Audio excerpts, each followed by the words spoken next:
ada sisi potensi berbahayanya karena apapun hal seberapapun mungkin quote-unquote ngaco, itu selalu ada backup teorinya kalau dia mau googling. Whatever we see, menggunakan senses kita. Whatever we see, whatever we hear, whatever we feel, is only a window to a deeper reality. Existing jobs akan dimakan oleh robot, akan dimakan automation, akan dimakan oleh AI. Tetapi setiap teknologi progres, kemajuan teknologi, push cost down. Kalau misalnya Prof bisa menasehati diri Prof sendiri, jadi ketika Prof berusia 25 tahun, tapi keadaannya sekarang nih, apa nasihat yang mau Prof berikan kepada diri Prof sendiri?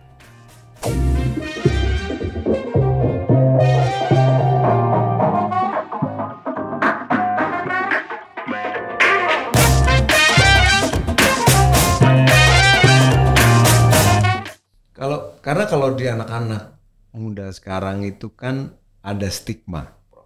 Ada stigma yang cukup sering berseliweran di sosial media gitu. Ada stigma bahwa entrepreneur itu lahir dari keluarga yang entrepreneurialnya tinggi. Sementara di Indonesia kan memang masih sedikit. Apakah menurut Prof sendiri, apakah memang benar stigma yang seperti itu atau sebetulnya ya dengan bukti 27% lulusan Prasetya Mulia ini menjadi entrepreneur itu kan sesuatu yang bisa dilatih. Pendapat Prof? Itu jangan dianggap stigma. Okay. Bahwa anaknya pengusaha jadi pengusaha, jangan dianggap stigma. Oke. Itu di ilmu sosial kan dikenal sebagai vertical transmission. Transmisi dari orang tua ke anak-anak. Itu tidak mengherankan.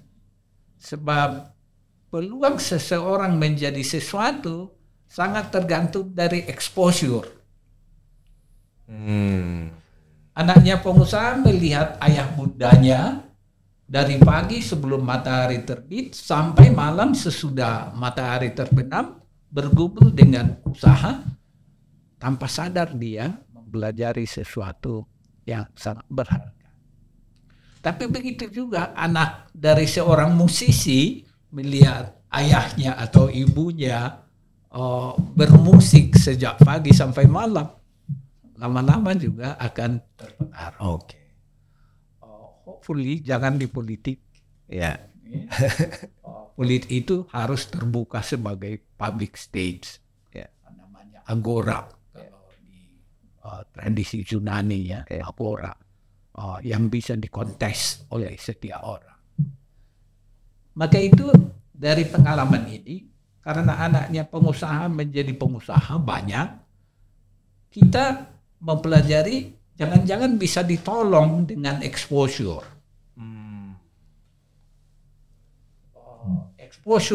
Expose them to enterprising activities. Termasuk enterprising dalam bisnis kecil dan menengah. Dalam proses pembelajaran Prasetya Mulia, mereka kita bawa ke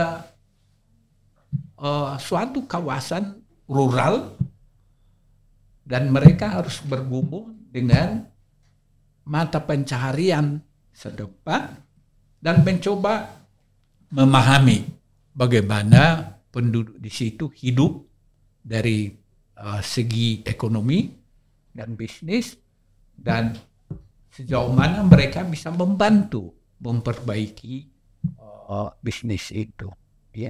Jadi exposure. Jadi terbuka nih pikiran saya. Memang benar ya Prof. Mungkin ya karena exposure ya, karena mereka terbiasa pola-pola bekerja seorang pengusaha itu jadi sesuatu yang bisa membuat mereka jadi terpancing untuk bisa masuk ke dunia entrepreneur. Believe me, in 15 years, we will be a very different society. Ditolong antara lain oleh digital infrastructure.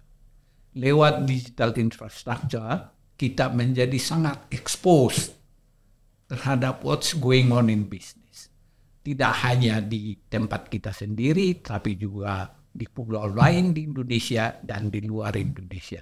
Dan itu akan meninggikan probability seorang warga menjadi pengusaha.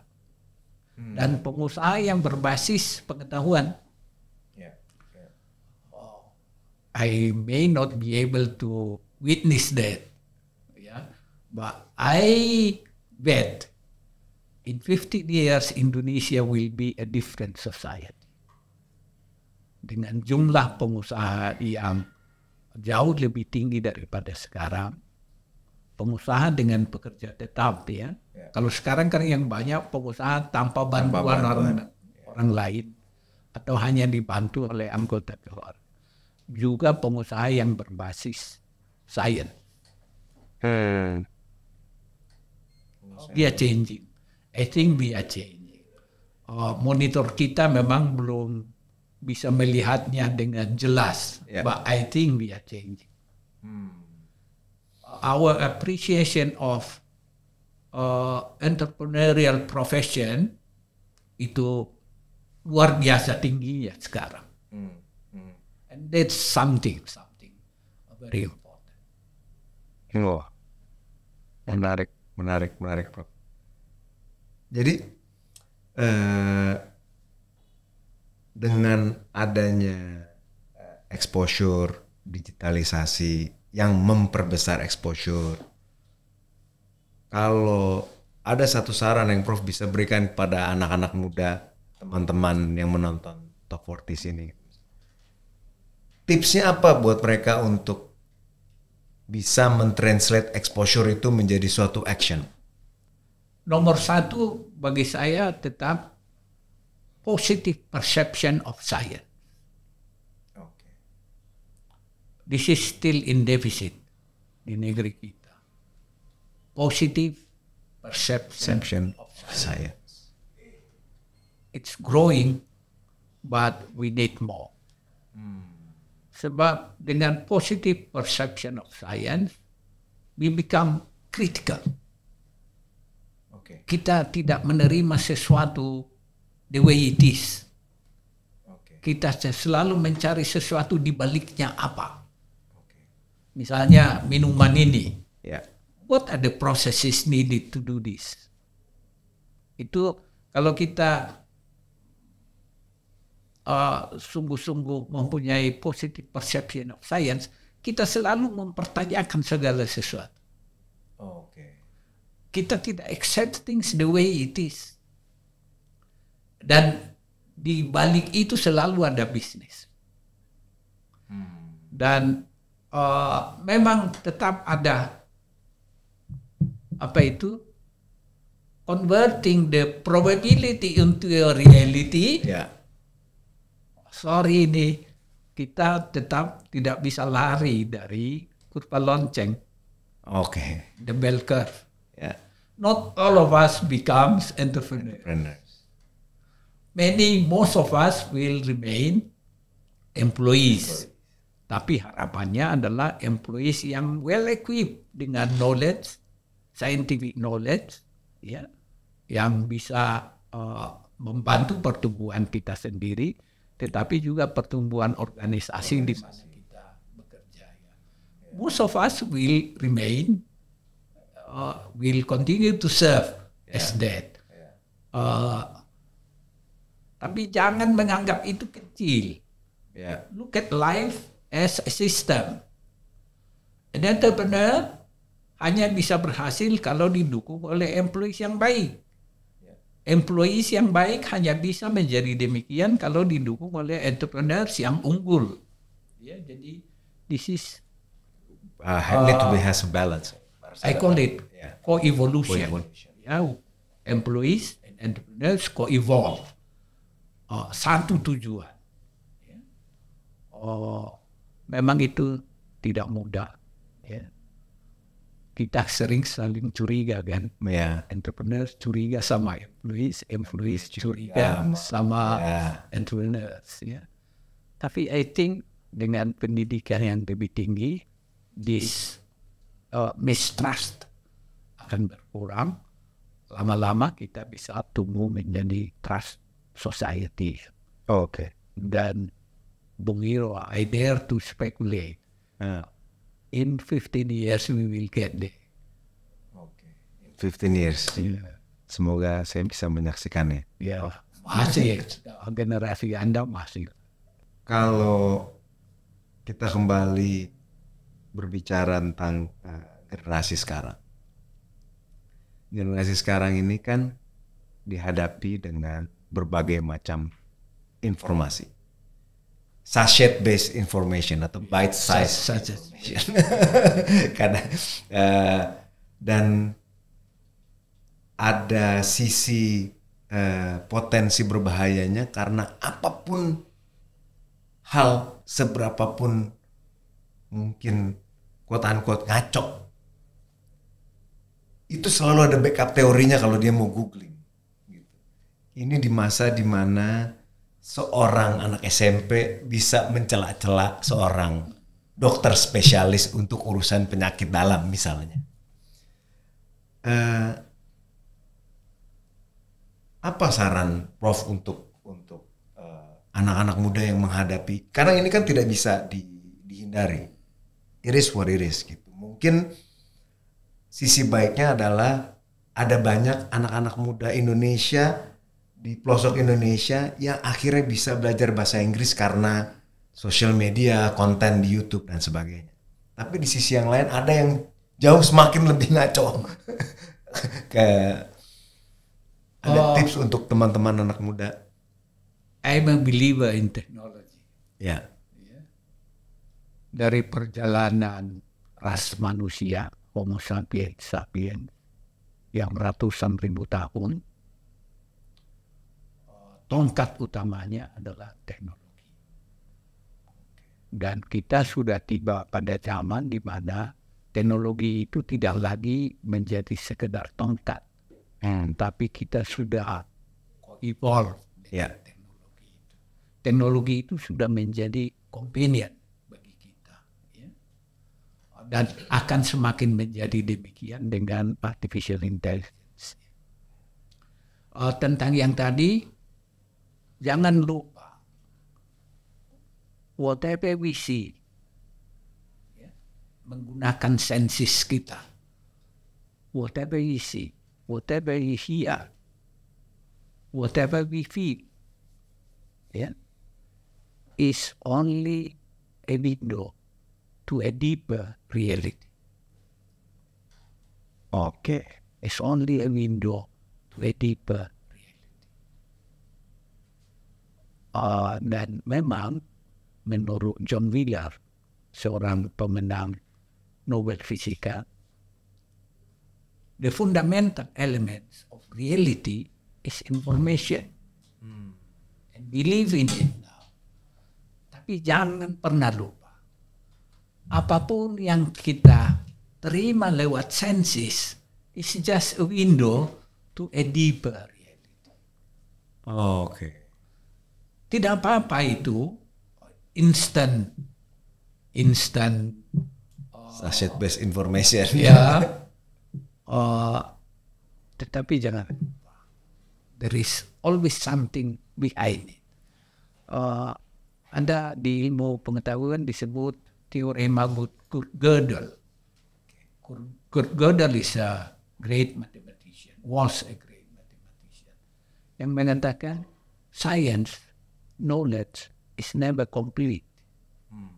Jadi never accept apa yang kita sense, and never accept it as a complete reality. Jadi, dan saya pikir anak muda sudah or later akan menemukan itu. apa yang mereka sense lewat penglihatan, pendengaran, googling ya, akan mereka perdalam. Ya. Memang ada risiko teori kultur informasi itu malah mencabik-cabik kita menjadi apa yang disebut oleh seorang ahli sebagai granular society. Granular, kita menjadi tidak lebih dari granul di dalam society. Jan Tarkel dari Princeton ya kalau tidak salah mengatakan dalam keadaan seperti itu we become alone together. Beramai-ramai tapi sendiri. Sendiri-sendiri. Ya. Itu risiko kalau apa yang dikomunikasikan oleh sensus ke sini, processing unit ini, central processing unit ini, dipersepsi sebagai enough reality. So, my suggestion is, whatever it is, go deeper. Yang tadi kritis itu ya, harus tetap If kritis. you go deeper, the beauty is even more beautiful. Di balik semua itu, ada equation yang lebih indah dari apa yang bisa ditransmisikan oleh indera kita. Jadi tidak apa-apa. Kita sering ribut mengenai di internet kan banyak tuh yang false realities, false truth beredar luar biasa banyak. Tapi I think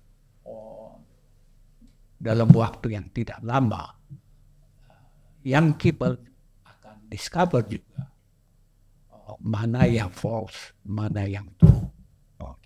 I hope bahwa lewat sensus ini juga kita dituntun ke the true truth. Dan mengenali mana yang false truth. Esensi teori informasi kan itu. Bagaimana kita mengenali mana yang true truth, mana yang false truth. Lagi zaman pemilu ini kan banyak sekali yang false truth. Gambar-gambar di engineer sedemikian rupa sehingga semuanya tampak cantik ya. Filter. Sekarang nggak bisa percaya foto orang. Tapi don't worry Bung Hiro, ya. Tanpa berlama-lama mereka juga akan mengembara lebih jauh dari apa yang disampaikan oleh indera kita. Tadi Exposure itu teori exposure. If you are exposed, sooner or later akan mengembara lebih jauh. Tapi tadi ada satu hal yang saya mau coba angkat lagi tentang AI. Sekarang anak-anak muda kan mulai banyak ditakuti oleh AI akan menggantikan banyak pekerjaan. Bagaimana teman-teman ini bisa menyiapkan diri bahwa mereka menghadapi enterprise yang nanti akan menggunakan AI. Karena kan ketakutan ini kan semakin lama semakin besar. Apakah itu dari sisi industri, robotics, di mana itu bisa memakan banyak lahan pekerjaan yang saat ini ada, ataupun AI untuk pekerjaan-pekerjaan yang mungkin sifatnya saat ini masih clerical. Gimana sih kita harus teman-teman ini bisa menyiapkan diri buat menghadapi? Ini pertanyaan ini diajukan tadi malam oleh salah seorang mahasiswa saya. Persis pertanyaan. Tadi saya katakan I am a technology optimist. Teknologi sudah berubah dengan kecepatan tinggi sejak sebenarnya sejak 10.000 tahun lalu. Ketika manusia mulai domesticate animals and plants. Yaitu luar biasa perubahan teknologinya. Tetapi dalam kaitan dengan industri, terutama 300 tahun terakhir. Selama 300 tahun terakhir, ombak teknologi sudah terjadi, but here we are, we still have our jobs. Tapi memang pertanyaannya, apakah ceritanya akan lain dengan artificial intelligence? Allahu a'lam. Banyak yang khawatir, tapi banyak juga yang optimis. Paling tidak untuk sementara saya berkata begini. Existing jobs akan dimakan oleh robot, akan dimakan automation, akan dimakan oleh AI. Tetapi setiap teknologi progres, kemajuan teknologi, push cost down.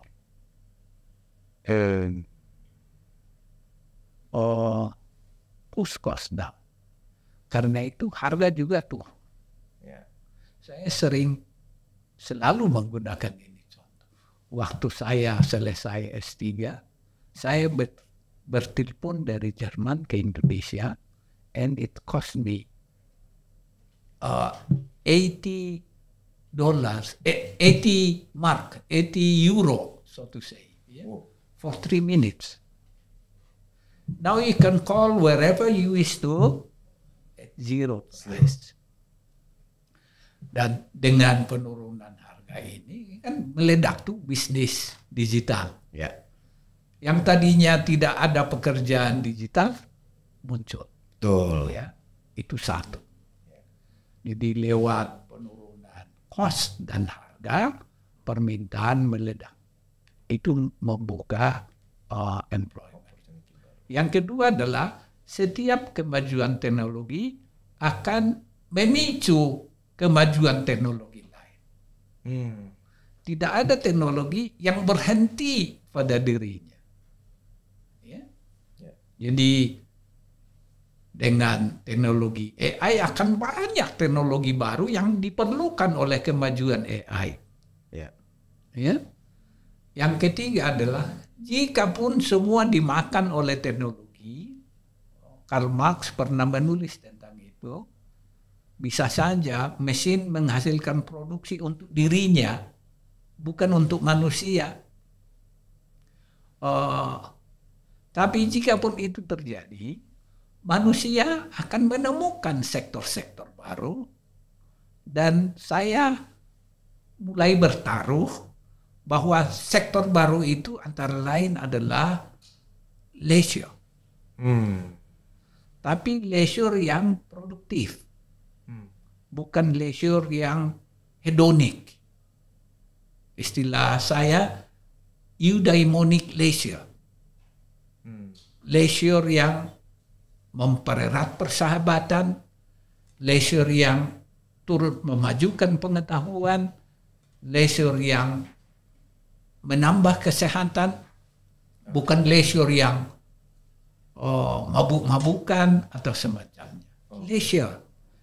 Dan pada mulanya manusia itu kan a playful species, homo ludens istilahnya. Main-main kerja kita di waktu kecil kan main-main aja kerjanya. Tapi dari permainan itu tumbuh industri. Dan Prasetya Mulia membuka bisnis hospitality study antara lain dalam antisipasi itu. Tapi jangan yang hedonik yang kita pacu, tapi yang eudaimonic. Misalnya kan sekarang ini saya dengar Bali sudah menjadi over touristed. Itu karena banyak unsur-unsur hedonik. Let's try to reposition certain destination menjadi eudaimonic destination. Jadi kita nanti akan banyak kegiatan leisure, tapi leisure yang tidak hedonik. leisure yang eudaimonik, menambah persahabatan, menambah pemahaman tentang kultur, menambah pengetahuan kita tentang sejarah, dan seterusnya. Semakin lama kita ngobrol, Prof, semakin banyak saya muncul banyak pertanyaan karena menarik sekali. Cuma sayang waktu kita sudah ada di ujung berakhir. Ada satu pertanyaan yang setiap kali saya tanyakan kepada tamu-tamu saya di sini. Pertanyaan itu adalah,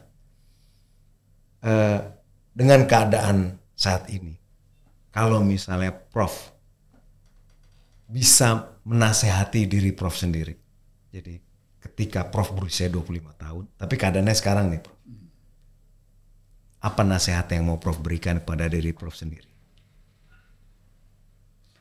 Nomor satu, I wish I could have read more militantly. Oke. Baca lebih banyak. Baca lebih banyak. Dan tidak menjadi idiot. Idiot membaca yang itu lagi. Oke. Tapi membaca segala macam. That way we discover the beauty of life. Oke. Jadi saya memang pendidikan saya adalah pendidikan ekonomi. But I said I am an extensive reader. I venture to read to many disciplines. Memang hanya permukaannya. But I try to understand what is going on there. What is going on there. Itu satu ya. Baca. Tidak percuma mesin cetak Gutenberg diciptakan untuk kita, dan belakangan tentu komputer. Dengan komputer kita baca apa saja yang kita mau, ada sekarang di internet. Buku-buku di pangkalan-pangkalan bacaan yang gratis juga banyak kan. Termasuk pangkalannya UNICEF ya. Baca. Kedua, I wish I could have learned Chinese. Oke. Bahasa Mandarin. Because Mandarin is a language that never stops developing since around 5,000 years ago. Dan happens to be the language of the coming giants of the world. China. Tentu maksud saya bukan hanya Chinese, tetapi juga you could have learned Japanese. I wish we Indonesians were as bilingual as the European. Kalau orang Belanda trilingual umumnya. Itu pengaruhnya luar biasa terhadap inventiveness, creativity. Ya. Kalau kita hanya mengandalkan bahasa ibu, kultur kita dengan sendirinya terbatas. So, I wish I could have learned at least one more foreign language. Dan yang ketiga, I wish I could have connected more widely with my contemporaries. Saya sangat terbatas. There was no computer in my time, kecuali di DARPA dan giant organizations. Kan. Baca ya di perpustakaan. Saya beruntung studi di Jerman. Kalau saya mau meminjam microfilm dari Amerika, pinjam dari Köln, dibolehkan. Dia datangkan tuh microfilm untuk saya baca. Tapi there were so many limitations to what we can reach in those days. Ya. Sekarang ini kesulitan Anda, anak muda ini adalah Anda dibombardir oleh so many data terutama. And how to deal with the data is an art in itself. Tapi sekali lagi, modal utama going forward adalah a positive perception of science. Positive perception. Positive perception of science. Science membuka pintu bagi kita mengenali the deep realities. And I tell you, younger people, knowing something that you didn't know before, I think is the beauty of life. Wow. Dalam sekali. Terima kasih Prof atas waktunya. Mudah-mudahan kita bisa ngobrol-ngobrol lagi. Iya, Bung dengan Hiro. topik-topik Saya juga yang terima jauh kasih. lebih banyak. I wish I could reach out to the younger people and listen to them Iya. rather than them listening to me. Mungkin teman-teman ada lagi topik-topik mendatang yang kira-kira mau ditanyakan kepada Prof. Silakan bisa komen di channel di channel Top 40 di Payton Network di YouTube. Jangan lupa subscribe juga @Payton Network dan dengarkan episode ini juga di Spotify dan Noise dengan judul Top 40. Terima kasih. Akhir kata, terima kasih semuanya. Terima kasih Prof. Jisman. Sukses terus untuk Prasetya Mulia. Terima kasih. Selamat mengarungi kehidupan yang semakin padat ilmu pengetahuan. Terima kasih semua. Wah, luar biasa, Prof.